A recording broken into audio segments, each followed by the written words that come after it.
Hello students, welcome back. सबसे पहले मैं आपको इंट्रोड्यूस कर दूं कि चैप्टर नंबर 2 बेटा हमारा खत्म हो चुका है। टोटल हमारी इसमें 12 वीडियोस बनी थी, तो उसको आप जाके प्लेलिस्ट में जाके देख सकते हैं अगर आपको कुछ भी टॉपिक देखना हो। तो अब जो टॉपिक स्टार्ट होने वाला है वो है चैप्टर नंबर 3। चैप्टर 2 खत्म हुआ तो ऑब्वियसली बात चैप्टर नंबर 3 पे चलेंगे। चैप्टर 2 जितना पढ़ा था उतना ही चैप्टर नंबर 3 को छोटा है, ठीक है जी। आइए स्टार्ट करते हैं। Chapter number 3 11th class private public and global enterprises इस चैप्टर का नाम है। आपको आइडेंटिफाई होगा, सीधी सी बात है कि आपको पढ़ना क्या है, प्राइवेट और पब्लिक। ये बेटा मैं आपको पहले ही पढ़ा चुका हूँ। प्राइवेट और पब्लिक कंपनी में डिफरेंस हम पहले ही पढ़ चुके हैं। फॉर्म्स ऑफ, अगर हम बात करें प्राइवेट एंटरप्राइजेस के बारे में कि किस किस तरह की प्राइवेट कंपनीज होती हैं, कैसे कैसे हम लोग अपना काम कर सकते हैं, जॉइंट वेंचर हो गया और सोल प्रोप्राइटरशिप हो गया, पार्टनरशिप हो गया, ये सब हम लोग ऑलरेडी पढ़ चुके हैं, हम आपको बता चुके हैं। तो आज जो टॉपिक स्टार्ट होने वाला है वो है पब्लिक सेक्टर के बारे में कि पब्लिक सेक्टर क्या है, ठीक है। अगर हम बात करें पब्लिक सेक्टर में सरकारी संस्थाएं, सरकार, ठीक है, गवर्नमेंट सेक्टर्स।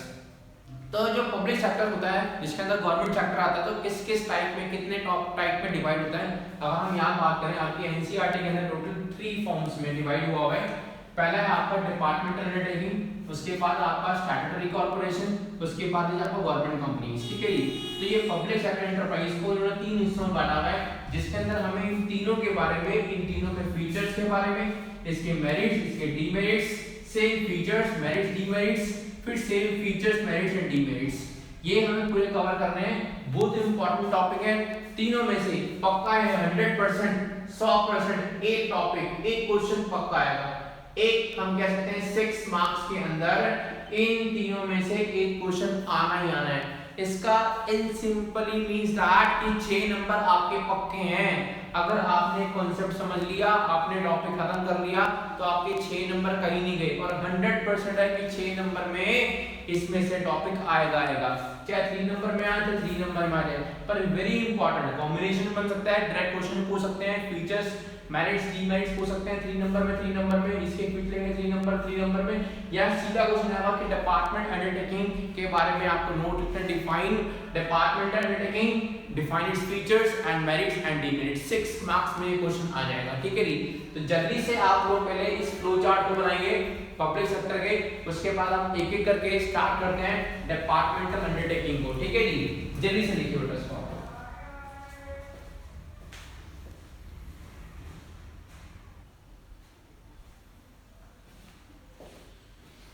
आइए स्टार्ट करते हैं डिपार्टमेंटल अंडरटेकिंग। ये आपके सामने फ्लो चार्ट बना हुआ है जिसके अंदर डिपार्टमेंट अंडरटेकिंग के कुछ पॉइंट्स लिखे हुए हैं। सबसे पहले अगर मैं बात करूं डिपार्टमेंटल अंडरटेकिंग, देखो जी, अगर हम बात करते हैं अंडरटेकिंग, मैंने इसको अंडरटेक कर लिया, गवर्नमेंट का एक डिपार्टमेंट जो मेरे अंतर्गत है। जैसे मान लो गवर्नमेंट है, गवर्नमेंट के पास अगर हम बात करें, हिंदुस्तान आजाद हुआ तो गवर्नमेंट के पास, गवर्नमेंट ने, हमारी सरकार ने मिक्स्ड इकोनॉमी को फॉलो किया, जहाँ पे गवर्नमेंट ने कुछ जो राइट्स थे वो पब्लिक कंपनीज को दे दिए और कुछ प्राइवेट कंपनीज को दे दिए। तो गवर्नमेंट ने बोला कि डिसइन्वेस्टमेंट कॉन्सेप्ट लगाया कि जैसे कुछ संस्थाएं 1991 के अंदर या कई सारे रिफॉर्म्स और आए जिसके अंदर गवर्नमेंट ने क्या करा, जैसे डिसइन्वेस्टमेंट वाला पॉइंट लगाया। What do mean by disinvestment? जैसे सरकार ने देखा कि कोई सरकारी संस्थाएं हैं जो सही तरह से काम नहीं कर पा रही है या वो लॉस में जा रही है, तो सरकार ने क्या करा, उस संस्था को क्या करा, सौंप दिया। सरकार ने क्या करा, वहां से पैसा निकाला और क्या करा, किसी और जगह में जो सरकार की संस्था प्रॉफिटेबल काम कर रही है, सरकार ने उस पैसे को, उस एक्टिव पैसे को वहां से निकाल के उसको क्या लगा दिया, किसी ऐसी जगह लगा दिया। गवर्नमेंट ने अपने डिपार्टमेंट में ऐसी जगह लगा दिया जो प्रॉफिटेबल था, जो अच्छा काम कर रहा था। और गवर्नमेंट ने क्या करा, जो डिपार्टमेंट था उसको क्या करा, किसी प्राइवेट एंटरप्राइज को बेच दिया। और जैसे सरकार ने क्या करा, प्राइवेट एंटरप्राइज को बेचा, जिससे क्या हुआ कि वो सेक्टर में क्या हुआ, प्राइवेटाइजेशन आया और वो प्रॉफिटेबल वे में क्या हुआ, ऑटोमेटिक कन्वर्ट हो गए। अब जब वो प्रॉफिटेबल वे में कन्वर्ट हुए तो उसमें इकोनॉमिक बेनिफिट हुआ, क्योंकि गवर्नमेंट को वहां से टैक्स आने लगा, ठीक है जी, और वो ऑटोनॉमी बन गई। तो जब हिंदुस्तान आजाद हुआ तो उस टाइम पे गवर्नमेंट के पास बहुत सारा बर्डन था, तो गवर्नमेंट ने क्या करा, अपने बर्डन को रिलीज करने के लिए, कम करने के लिए गवर्नमेंट ने क्या करा, अपने छोटे छोटे डिपार्टमेंट्स फॉर्म कर दिए, क्योंकि गवर्नमेंट सारा काम इकट्ठा मैनेज नहीं कर पा रही थी। गवर्नमेंट के जितने भी डिपार्टमेंट, चाहे सेंट्रल गवर्नमेंट हो, स्टेट गवर्नमेंट हो, सब लोग अपना अपना काम जो है वो पूरी तरह से निभा नहीं पा रहे थे। तो सरकार ने क्या बोला, उन एक्टिविटी को डिवाइड कर दिया छोटे छोटे डिपार्टमेंट्स के अंदर या छोटे छोटे मिनिस्ट्रीज के अंदर, ठीक है। इन मिनिस्ट्रीज होना है, जैसे हम बात करते हैं ministry of railway. Ministry of railway अगर एक डिपार्टमेंट है जो कह सकते हैं ओल्डेस्ट फॉर्म है, ठीक है, वो कौन है, एक ओल्डेस्ट और ट्रेडिशनल तरीके से काम कर रहे हैं। देखो अगर हम बात करें मॉडर्न तरीका एंड ट्रेडिशनल तरीका, जितने भी डिपार्टमेंट अंडरटेकिंग है रेलवे है, आप देखो कुछ ज्यादा इंप्रूवमेंट्स नहीं हुए रेलवे के अंदर। जो भी परंपरागत तरीके हैं, जो भी परंपरागत जो हम कह सकते हैं उनके टेक्निक्स हैं, उसी को वो यूज करते जा रहे हैं। रेलवे कंडीशन सेम वैसी की वैसी है। अगर हम बात करें एमटीएन हो गया, वो भी अभी ऐसी की ऐसी है। 5 साल पहले, 10 साल पहले, 50 साल पहले अभी ऐसी है। कुछ मॉडर्नाइजेशन नहीं हो रहा, कुछ नया काम नहीं आ रहा, मतलब जो सेम तरीके हैं उसी को फॉलो करते आ रहे हैं। तो this is known as department undertaking. पहली बात है एक ओल्डेस्ट है, काफी टाइम से डिपार्टमेंट्स बनाए जा रहे हैं और वो चलते जा रहे हैं और ट्रेडिशनली उसी तरह से वो काम करते जा रहे हैं। जैसे रेलवे मिनिस्ट्री है, रेलवे जो डिपार्टमेंट है वो भी सरकार का ही एक डिपार्टमेंट है। गवर्नमेंट ने देखा कि यार मेरे को बर्डन ज्यादा है, तो गवर्नमेंट ने क्या करा, रेलवे डिपार्टमेंट फॉर्म कर दिया। अब रेलवे डिपार्टमेंट फॉर्म करना, मिनिस्ट्री ऑफ रेलवे फॉर्म कर दिया, तो मिनिस्ट्री ऑफ रेलवे क्या करेगी, रेलवे के रिगार्डिंग जितने भी काम होंगे उसको कौन देखेगा, मिनिस्ट्री ऑफ रेलवे देखेगी। फिर जब देखा मिनिस्ट्री ऑफ रेलवे ने कि मेरे पास भी ऑलरेडी रेलवे का पूरा सेगमेंट आ गया, तो रेलवे ने क्या करा, फिर फर्दर क्या करा, अपने डिपार्टमेंट फॉर्म कर दिए। Northern railway, eastern railway, southern railway, central railway. Government ने क्या करा, ऐसे क्या करे, अपने फिर दोबारा से क्या करे, अपने डिपार्टमेंट्स फॉर्म कर दिए।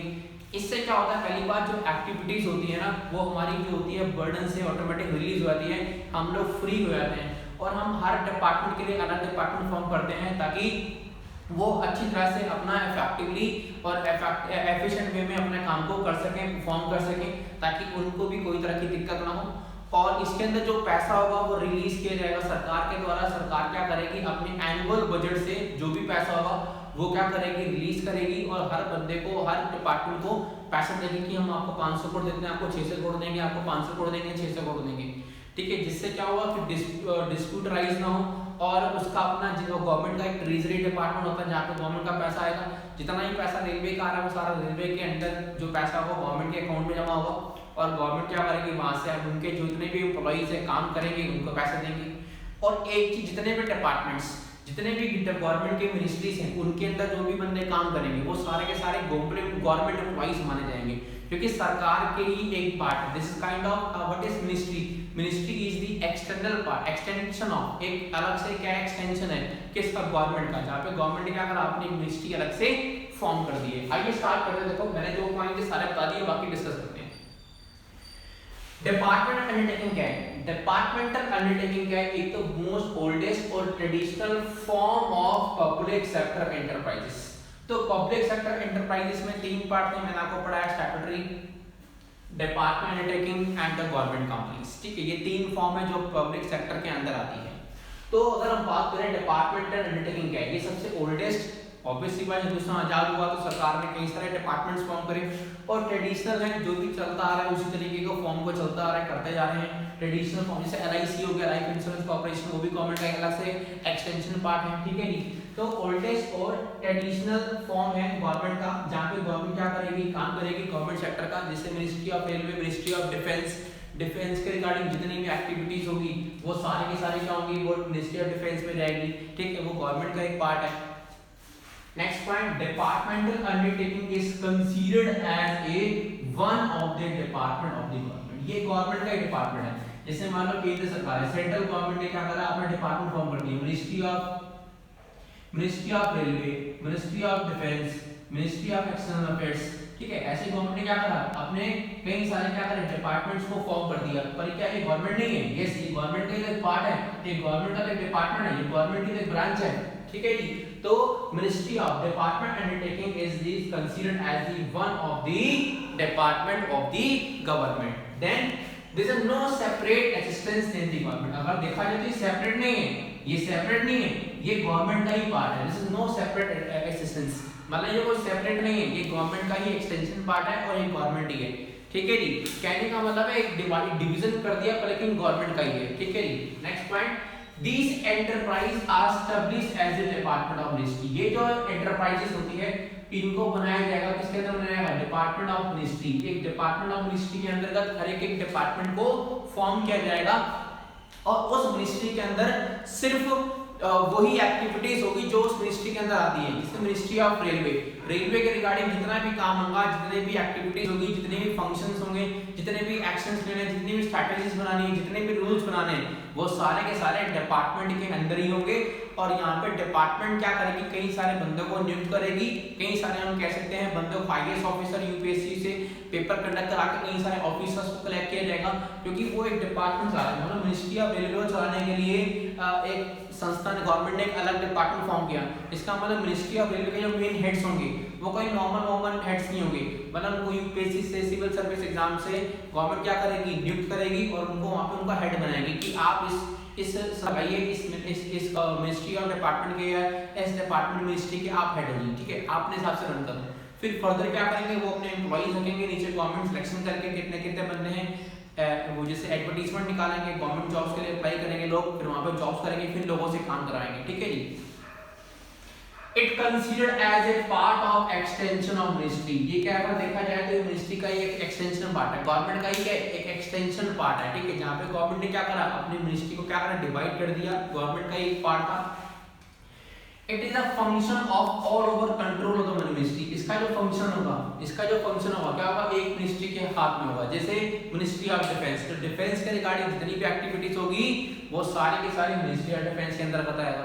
मिनिस्ट्री ऑफ रेलवे वो किस में आएगा, रेलवे में आएगा। मिनिस्ट्री ऑफ टेलीकम्युनिकेशन किसके अंदर आएगा, जो भी टेलीफोन्स के दूरसंचार के रिगार्डिंग जो भी एक्टिविटीज है वो मिनिस्ट्री ऑफ किस में आएगी, आपकी मिनिस्ट्री ऑफ कम्युनिकेशन में आएगी, ठीक है। And they are control over the department, ये गवर्नमेंट के द्वारा कंट्रोल की जाएगी, चाहे सेंट्रल गवर्नमेंट हो या स्टेट गवर्नमेंट हो। अगर मान लो सेंट्रल गवर्नमेंट ने कोई डिपार्टमेंट फॉर्म किया है तो सेंट्रल गवर्नमेंट उस काम को मैनेज करेगी। अगर स्टेट गवर्नमेंट ने कोई डिपार्टमेंट फॉर्म किया तो स्टेट गवर्नमेंट उसको डिपार्टमेंट को फॉर्म करेगी। अगर दोनों को मर्ज चल रहा है तो दोनों डिपार्टमेंट क्या करेंगे, दोनों क्या करेंगे, उस एक्टिविटीज को डिपार्टमेंट को रन करेंगे और फंडिंग करेंगे ताकि वो सही तरह से काम कर सके। उसकी जो भी रिपोर्टिंग होगी वो दोनों बंदे, दोनों डिपार्टमेंट आपस में मतलब दोनों ही फाइल करेंगे, जो भी इससे एक्टिविटीज होंगे उनके लिए वही रिस्पांसिबल होंगे, ठीक है जी। इट विल डिपेंड, अगर फुल कंट्रोल होगा central government, otherwise state government, नहीं दोनों का मिक्सर होगा, दोनों मिक्सर होके ही काम करेंगे। जैसे रेलवे डिपार्टमेंट हो गया, मिनिस्ट्री ऑफ रेलवे में, defence department ministry of defence में आ गया, post and ministry of post and telegraph, ministry of broadcasting में आ गया, मिनिस्ट्री ऑफ टेलीकम्युनिकेशन वो किस में आ गया, आपका टेलीकॉम सर्विसिंग में आ गया। जैसे सरकार ने क्या करा, कुछ सेक्टर जैसे मतलब प्राइवेटाइज भी कर रखा है, जैसे एयरटेल हो गया, वोडाफोन हो गया, ये सब प्राइवेट सेक्टर में है।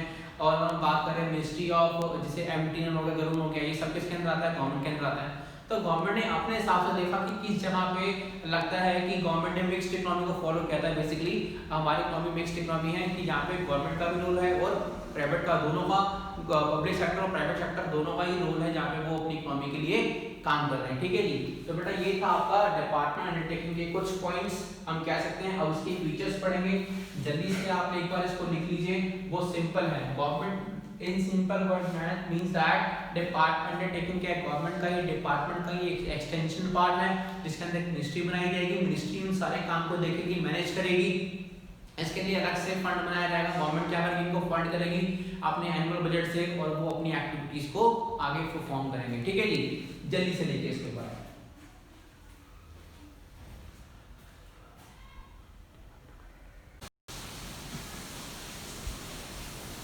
देखो बेटा, आइए स्टार्ट करते हैं डिपार्टमेंट अंडरटेकिंग के फीचर्स। आप लोगों को चल रहा है बेटा, मानसून आ चुका है और बारिशों का मौसम चल रहा है। आपको पीछे डिस्टर्बेंस भी आ रही होगी, पानी गिरने की, झरने बहेगी, तो उसको ध्यान मत रखना, बस आप मेरे को ध्यान दो और बारिश का मजा लो और मेरी स्टडी का मजा लो बेटा, दोनों मजे इकट्ठे रहेंगे आज, ठीक है जी। आइए स्टार्ट करते हैं। 3 पॉइंट लिखे बेटा। पहला लिखा है फंड्स एंड रेवेन्यू। फंड्स का मतलब होता है पैसा। पैसा कहाँ से आएगा, मतलब ये डिपार्टमेंट जो फॉर्म करेंगे, रेलवे बनेगी, रेलवे नहीं आएगी, रेलवे सिस्टम बनाने, नए रेलवे स्टेशन बनाने हैं, कैसे काम करना है, या कोई प्लेन फाइटर प्लेन बनाना है, डिफेंस एक्टिविटीज के रिगार्डिंग कुछ टैंक्स बनाने हैं, क्या करना है, उसके लिए पैसा कहाँ से आएगा, ठीक है जी। तो उसके लिए जो पैसा आएगा वो सरकार क्या करेगी, अपने एनुअल बजट से देगी कि इतना इतना पैसा हम क्या करेंगे, खर्च करेंगे। तो fund of the enterprise come from the government treasury. जो भी गवर्नमेंट के खाते हैं, जो भी गवर्नमेंट के पास जाना है, या गवर्नमेंट के पास जो पैसा इकट्ठा होगा, जो प्रधानमंत्री के हम कह सकते हैं प्रधानमंत्री राजकोष में पैसा इकट्ठा होता है, या और जो भी गवर्नमेंट की संस्थाएं हैं जिनके पास पैसा है, जहाँ पे पैसा खत्म वाला आरबीआई के अकाउंट्स, आपको पता है हमारा जितना ही पैसा आता है हमारे आरबीआई के अंदर, रिजर्व बैंक ऑफ इंडिया के अंदर करंट अकाउंट होते हैं। जिस तरह से हमारे करंट अकाउंट होते हैं कंपनी के, उसी तरह के गवर्नमेंट के भी करंट अकाउंट होते हैं सरकार के आरबीआई के अंदर। तो जो भी पैसा इकट्ठा होगा सरकार क्या करेगी, वहां से क्या करेगी, उनको फंड करेगी। फंड कैसे करेगी, एनुअल एप्रोप्रिएशन ऑफ बजट। सरकार क्या करेगी, पहले पैसा इकट्ठा करेगी एंड एप्रोप्रिएट करेगी कितना पैसा मेरे कहां देना है, कितना पैसा कहां लगाना है, किस किस सेक्टर में लगाना है। एजुकेशन में कितना लगाना है वो वहां चल जाएगा, रेलवे में कितना लगाना है रेलवे में चल जाएगा, डिफेंस में कितना लगाना है डिफेंस में चल जाएगा, ठीक है। राशन डिस्ट्रीब्यूशन में कितना लगाना है, सरकार क्या करेगी, बेसिक कम्युनिटीज में कितना लगाना है, गर्ल्स एजुकेशन में कितना लगाना है। तो सरकार क्या करेगी, ऐसे ही एनुअल बजटिंग करेगी और जितना पैसा सरकार उस फंड को देगी, जितना भी उसके एलोकेशन में आएगा, एप्रोप्रिएशन में आएगा, उतना पैसा उस डिपार्टमेंट को दे दिया जाएगा और वो मिनिस्ट्री अपने अकॉर्डिंगली काम करेगी। एंड रेवेन्यू फंड, और उस मिनिस्ट्री का इतना ही पैसा होगा, उस मिनिस्ट्री का जितना पैसा होगा वो सारा पैसा सरकार की ट्रेजरी में ही आएगा। ये नहीं कि सारा पैसा गवर्नमेंट के जो आईएएस ऑफिसर्स हैं या जो भी बंदे बैठे हैं वो अपने पर रख लेंगे, नहीं।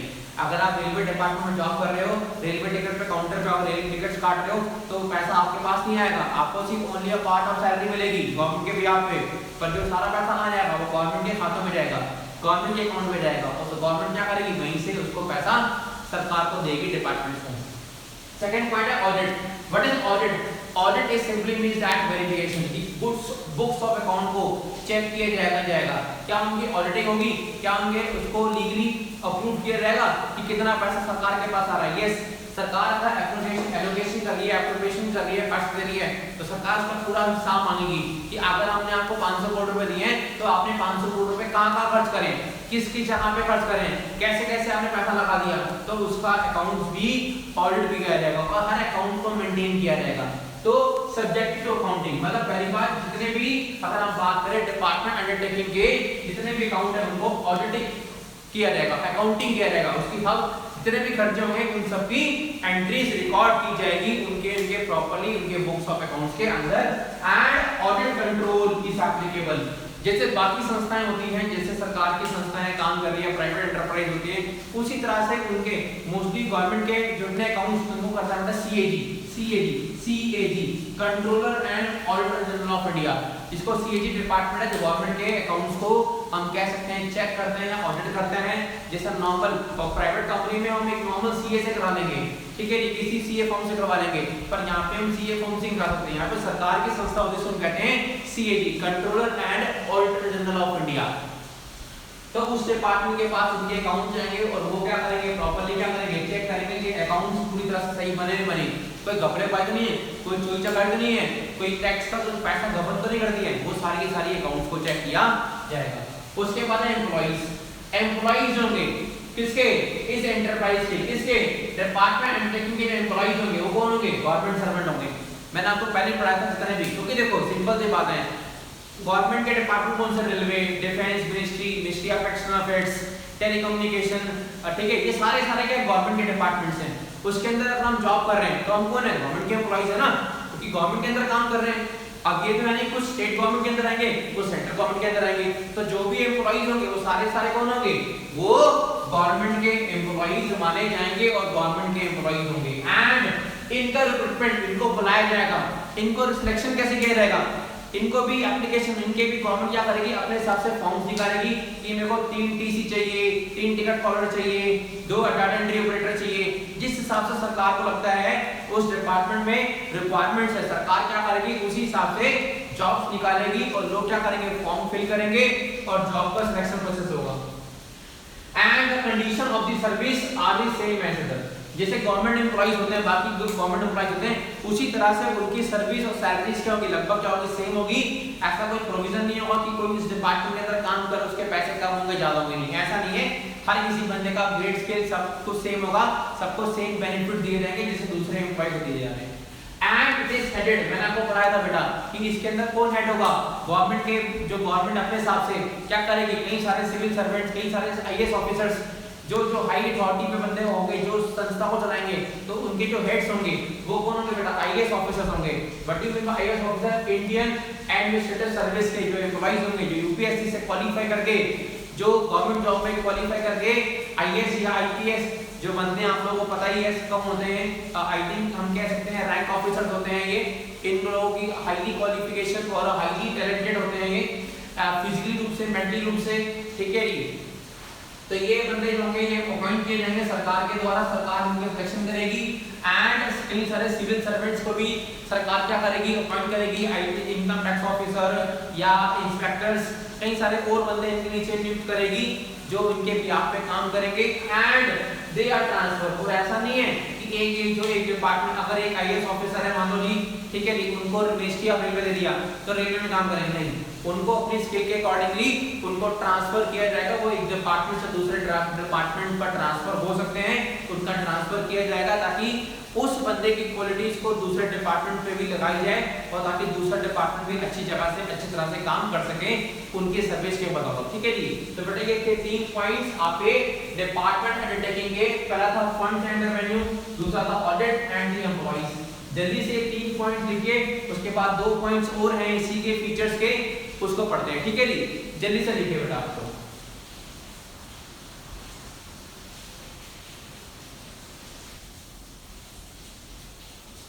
देखो जी नेक्स्ट पॉइंट है बेटा अकाउंटेबिलिटी एंड सर्टिफिकेशन। देखो जी मैंने आपको पढ़ाया था गवर्नमेंट के डिपार्टमेंट्स होते हैं जो सब डिवाइड हो जाते हैं, क्या करते हैं गवर्नमेंट, क्या करती है अपनी एक्टिविटी के अकॉर्डिंगली मेजर एक्टिविटीज होती हैं, जो भी मेजर बड़े बड़े डिपार्टमेंट्स होते हैं उनको गवर्नमेंट क्या करती है अपने हिसाब से क्या करती है सब डिवाइड करती है, और सब डिवाइड करने के बाद एक मिनिस्ट्री अपॉइंट करती है कि ये मिनिस्ट्री के अंदर आएगा और मिनिस्ट्री क्या करेगी उस काम को करेगी। तो अगर हम बात करें डिपार्टमेंटल अंडरटेकिंग, डिपार्टमेंट अंडरटेकिंग है क्या, is generally is considered as a sub division of government department. ये गवर्नमेंट का क्या सब डिवीजन है, गवर्नमेंट का ये एक पार्ट है, अलग नहीं है, नो सेपरेट लीगल एंटिटी, ये सेपरेट नहीं है बल्कि गवर्नमेंट का ही पार्ट है, गवर्नमेंट का ही अंग है जो काम कर रही है, क्योंकि गवर्नमेंट एज ए होल काम नहीं कर सकती, उसमें क्या होता है कभी कभार गवर्नमेंट को फंक्शनिंग करने में बहुत दिक्कत होती है, सरकार काम नहीं कर पाती, तो गवर्नमेंट क्या करती है अपनी एक्टिविटीज के अकॉर्डिंगली क्या करती है अपने काम को, टास्क को डिवाइड कर देती है छोटे छोटे डिपार्टमेंट्स के अंदर, ताकि वो डिपार्टमेंट उस काम को सही तरह से और इफेक्टिवली करवा सकें, ठीक है जी। And they are subjected to the direct control of the ministry, और जो भी डिपार्टमेंट होगा जो सरकार काम करेगी और वो department directly subjected to the, मतलब उसका जो सब्जेक्ट होगा मिनिस्ट्री ऑफ रेलवे, इसका मतलब मिनिस्ट्री ऑफ रेलवे जो सब्जेक्ट है, अगर हम बात करें तो मिनिस्ट्री ऑफ रेलवे के जितनी भी एक्टिविटीज होगी वो मिनिस्ट्री ऑफ रेलवे के अंदर आएगी, तो जितनी भी रेलवे एक्टिविटीज होगी वो कहीं ना कहीं जिसका लिंक होगा सब्जेक्ट के लिंक होगा, जैसे मिनिस्ट्री ऑफ रेलवे वो क्या है रेलवे का सब्जेक्ट क्या है मिनिस्ट्री ऑफ रेलवे, उससे लिंक होगा, ठीक है इन शॉर्ट है। तो they are subjected to direct control of the ministry, वो एक मिनिस्ट्री के अंतर्गत काम करेगी। नेक्स्ट पॉइंट अकाउंटेबिलिटी, अकाउंटेबिलिटी का मतलब है जवाबदेही। अगर हम बात करें जवाब, ठीक है ना, ministry of railway, railway department किसको जवाब देगी, मिनिस्ट्री ऑफ रेलवे को, डिफेंस डिपार्टमेंट किसको जवाब देगी, मिनिस्ट्री ऑफ डिफेंस को, ठीक है जी। तो अल्टीमेटली हर डिपार्टमेंट क्या करेगा अपने लिए अकाउंटेबल होगा, जो भी कंसर्न डिपार्टमेंट होगा वो अकाउंटेबल होगा, तो they are accountable to ministry. Obvious सी बात है ये जो डिपार्टमेंट्स होते हैं, डिपार्टमेंटेबल क्या होता है, डिपार्टमेंट एंड एंटरप्राइजेस क्या है वो क्या करेंगे, वो मिनिस्ट्री के अकाउंटेबल होंगे। रेलवे डिपार्टमेंट रेलवे अलग मिनिस्ट्री और रेलवे को अपॉइंट करेगा, रेलवे को ट्रैक करेगा, अकाउंटेबल होगा। मिनिस्ट्री ऑफ डिफेंस, डिफेंस के लिए होगा। मिनिस्ट्री ऑफ टेलीकम्युनिकेशन, जो टेलीकम्युनिकेशन एक्टिविटीज है वो मिनिस्ट्री ऑफ टेलीकम्युनिकेशन और वो अकाउंटेबल होगा, जवाब देगा। And they are managed directly under the, और वो सारा काम कैसे करेंगे, वो मिनिस्ट्री के कंसर्न पे काम करेंगे, मिनिस्ट्री जैसे काम बोलेगी उनको वैसा ही काम क्या करना पड़ेगा, काम करना पड़ेगा। They are concern according to the ministry, उनको मिनिस्ट्री के अकॉर्डिंगली काम करना पड़ेगा और मिनिस्ट्री के अंतर्गत ही उनको रहकर जो भी एक्टिविटीज है उनके रूल्स एंड रेगुलेशंस के हिसाब से ही काम करने पड़ेंगे, वो अपने हिसाब से कोई भी काम नहीं कर सकते हैं, ठीक है जी। तो ये था आपका टॉपिक, 2 पॉइंट्स हो गए, 3 पॉइंट्स पहले हो चुके हैं, टोटल 5 थे फीचर्स। जल्दी से इसको लिखिए, फिर हम पढ़ेंगे इसके मेरिट्स और डीमेरिट्स, ठीक है जी।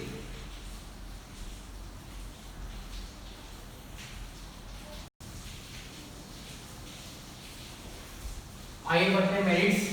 डिपार्टमेंट अंडरटेकिंग के 2 मेरिट्स आपके सामने लिखे हैं, टोटल 5 मेरिट्स हैं, पहले 2 पढ़ेंगे फिर हम आगे कंटिन्यू करेंगे। पहला मेरिट इजी फॉर्मेशन। देखो जी मैंने आपको पढ़ाया था डिपार्टमेंट अंडरटेकिंग को फॉर्म करना इजी है, गवर्नमेंट अपने हिसाब से क्या करेगी एक डिपार्टमेंट फॉर्म कर देगी, तो इसका मतलब है गवर्नमेंट को रजिस्ट्रेशन की कोई जरूरत नहीं है। इस डिपार्टमेंट को फॉर्म करने के लिए गवर्नमेंट को किसी तरह के रजिस्ट्रेशन करने की जरूरत नहीं है, क्योंकि गवर्नमेंट का जो डिपार्टमेंट था ऑलरेडी रजिस्टर्ड था, उसने दोबारा से क्या करा उसको किसी और सेगमेंट में फॉर्म कर दिया, इसको अलग कर दिया, मतलब एक खाप को अलग कर दिया। तो अगर हम बात करें it is easy to form, departmental undertaking को फॉर्म करना बहुत इजी है। और इसके अंदर कोई भी तरह की रजिस्ट्रेशन की जरूरत नहीं होती, कि जरूरी नहीं है कि यहाँ पे रजिस्ट्रेशन कराना जरूरी है। गवर्नमेंट का डिपार्टमेंट है और गवर्नमेंट अपने हिसाब से अपने काम को कर सकती है, ठीक है जी। तो कोई भी तरह की यहाँ पे रजिस्ट्रेशन की जरूरत यहाँ पे नहीं होगी, ठीक है जी। नेक्स्ट पॉइंट है ऑप्टिमम यूटिलाइजेशन ऑफ फंड। देखो जी मैंने आपको पढ़ाया था सरकार जो होती है यहाँ पे फंड देती है किसको, डिपार्टमेंट अंडरटेकिंग को कैसे देती है, by the appropriation of fund. Government क्या करेगी, अपने फंड को अपने एनुअल बजट में जितना पैसा आएगा उसका एप्रोप्रिएशन करेगी, कितना पैसा कहाँ लगाना है, कितना चाहिए, कितनी रिक्वायरमेंट है, उस सब सरकार क्या करेगी, उसको फंड देगी। जब सरकार ने इसको फंड दे दिया तो गवर्नमेंट बोलते हैं इसका अकाउंट भी मेंटेन कराओ, इसकी ऑडिट भी कराओ। इसका मतलब क्या है, सरकार क्या कर रही है, और जब एक डिपार्टमेंट्स गवर्नमेंट किसी एक संस्था को मानो मिनिस्ट्री ऑफ रेलवे को फंड देगी, मानो 500 करोड़ रुपए दिया, तो सरकार जो है मिनिस्ट्री ऑफ रेलवे जो उसके आईएएस ऑफिसर हैं वो उस पैसे को वेस्ट नहीं करेंगे, क्योंकि उनको उस पैसे से सारे काम करवाने हैं। तो अगर हम बात करें तो वो क्या करेंगे, ऑप्टिमम यूटिलाइजेशन, मैक्सिमम से मैक्सिमम क्या करेंगे, उस फंड को यूटिलाइज करेंगे, उस फंड को वेस्ट नहीं करेंगे, ठीक है जी।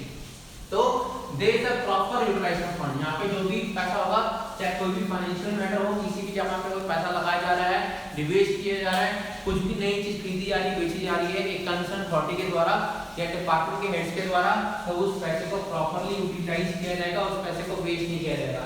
And they are subjected to be, उसमें और आपको पता है यहाँ पे मैनेजरियल सेंशन होता है, सरकार क्या करेगी, अपने सबसे पैसा सेंशन करेगी। यहाँ पे बजटिंग भी होती है, कितना पैसा बजट के फॉर्म में आएगा, अकाउंटिंग भी होगी, यहाँ पे कितना पैसा रिकॉर्ड किया जाएगा सारा, और उससे प्रॉपर ऑडिट कंट्रोल भी होगा, बुक्स ऑफ अकाउंट को भी चेक किया जाएगा, ठीक है जी। पहला पॉइंट छोटा है अकाउंटिंग का मतलब है बुक्स ऑफ अकाउंट, जितना भी पैसा होगा सारा रिकॉर्ड किया जाएगा। उसके बाद बेटा ऑडिटिंग, ऑडिटिंग का मतलब है बुक्स ऑफ अकाउंट जितना खर्चे हुए उनकी ऑडिट की जाएगी, उनको चेक किया जाएगा, उनके अकाउंट्स को वेरीफाई किया जाएगा बाय द सीएजी।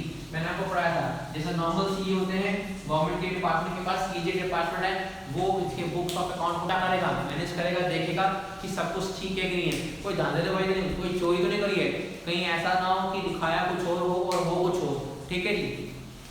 यहाँ पे बजटिंग होगी, कितना पास सरकार के पास आ रहा है, सरकार कितना, और मैनेजर सेंक्शन, सरकार क्या करेगी, उस पूरे पैसे को क्या करेगी, पैसे को सेंक्शन करेगी, कितना पैसा आपको मिलेगा, इतना पैसा इस डिपार्टमेंट को मिलेगा, इस डिपार्टमेंट इस मिनिस्ट्री को इतना पैसा मिलेगा, ठीक है। तभी सरकार क्या करेगी, अपने काम को करेगी। तो इसमें प्रॉपर जो मैनेजमेंट होता है, यहाँ पे प्रॉपरली सरकार अपने पैसे को, चाहे सेंट्रल गवर्नमेंट हो, स्टेट गवर्नमेंट हो, अपने पैसे को मैक्सिमम से मैक्सिमम क्या करेगी, यूटिलाइज करेगी, ऑप्टिमम यूटिलाइजेशन रिसोर्सेज कॉन्सेप्ट को यूज करेगी, ताकि उनको किसी तरह का नुकसान ना हो, ठीक है जी। तो ये दो मेरिट्स लिखी है, easy formation and optimum utilization of fund. बाकी हम आगे कंटिन्यू करते हैं।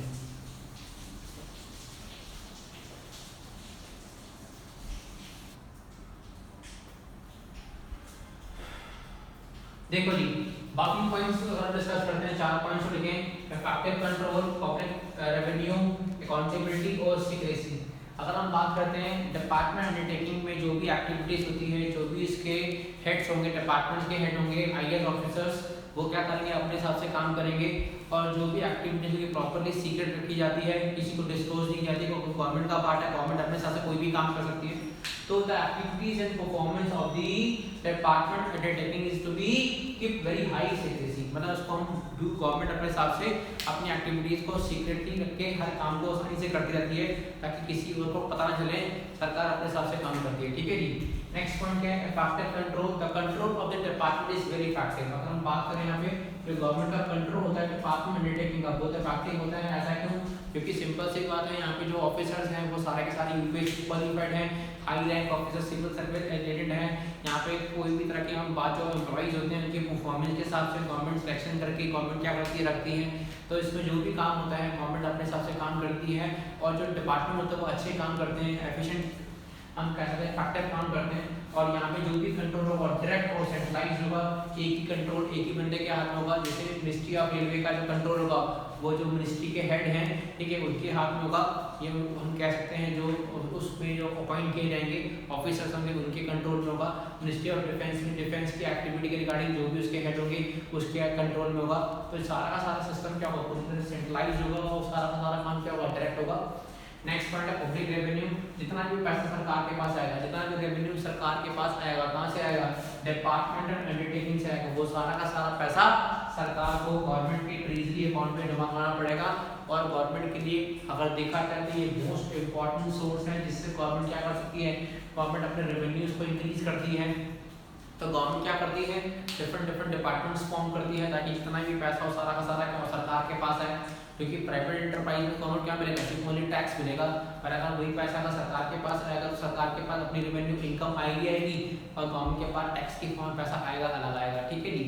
नेक्स्ट पॉइंट है अकाउंटेबिलिटी डायरेक्ट पार्लियामेंट्री। यहाँ पे अगर हम बात करें इन एक्टिविटीज के अंदर गवर्नमेंट का पार्लियामेंट का कंट्रोल होता है। पार्लियामेंट एक्टिविटीज के पार्लियामेंट अपने हिसाब से अगर देखा जाए ये तो एक्टिविटीज को देखती है, मैनेज करती है।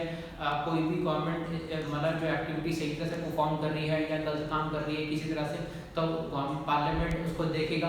क्योंकि यहाँ पे अगर हम बात करें जब भी कोई हम मानो डिपार्टमेंट फॉर्म होता है तो गवर्नमेंट को बताना पड़ता है पार्लियामेंट को कि हमने एक डिपार्टमेंट अलग से फॉर्म करा है और जिसके बारे में पूरी इन्फॉर्मेशन डिपार्टमेंट के पास होती है, पार्लियामेंट के पास। और पार्लियामेंट अपने हिसाब से अगर हम बात करें उसकी परफॉर्मेंस को जैसे सकता है कि कैसा काम कर रहा है। ठीक है, कोई भी अगर डिस्प्यूट अगर अराइज होगा, ठीक है, वो पार्लियामेंट के अंदर डिस्कस किया जाएगा। ठीक है जी। तो this is direct parliament control and the performance of the department undertaking is to be discuss in the parliament. Parliament में डिस्कस की जाएगी। ठीक है जी। जो गवर्नमेंट का लोकसभा राज्यसभा जो पार्लियामेंट कह सकते हैं, वहाँ पर सरकार क्या करेगी अपने हिसाब से एक्टिविटीज को क्या करेगी, डिस्कस की जाएगी कि उधर डिपार्टमेंट कैसा काम कर रहा है। ठीक है जी। और यहाँ पे जो भी टॉपिक होगा पार्लियामेंट कंट्रोल होगा, पार्लियामेंट के द्वारा कोई एक्ट पास होगा कि यहाँ पे डिपार्टमेंट फॉर्म करना है। जो लोग अगर वो सहमत होंगे तो भी डिपार्टमेंट फॉर्म होगा। हम कह सकते हैं इस तरह से गवर्नमेंट अपने हिसाब से काम करेगी। ठीक है जी। तो ये थे आपके merits, effective control, public revenue, accountability and secrecy. जल्दी से इसको लिखिए, फिर हम पढ़ेंगे डिमेरिट्स।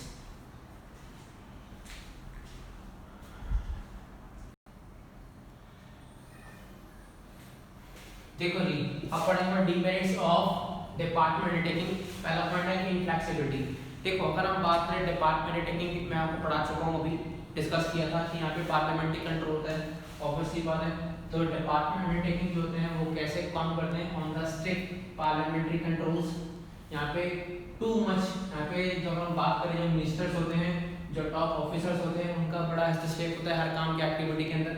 जैसे मतलब मिनिस्ट्री ऑफ रेलवे एक डिपार्टमेंट है, उसका कौन हेड होगा, गवर्नमेंट का, सरकार का एक कौन मंत्री, मुख्यमंत्री या वो सॉरी मिनिस्टर कह सकते हैं, जो रेलवे मिनिस्टर होगा, तो वो अपने हिसाब से क्या करेगा, काम करेगा, अपनी शेकी है कि ये काम ऐसा होना चाहिए, ऐसा होना चाहिए। तो हर काम के अंदर जो आईएएस ऑफिसर उनके नीचे काम करेंगे वो भी बंदे होते हैं, उनके पास इनफ्लेक्सिबिलिटी या फ्रीडम नहीं होती, उनको भी उनके सारे काम को मानना पड़ता है, जैसे वो कहते हैं उनको परफॉर्म करना पड़ता है। ठीक है जी।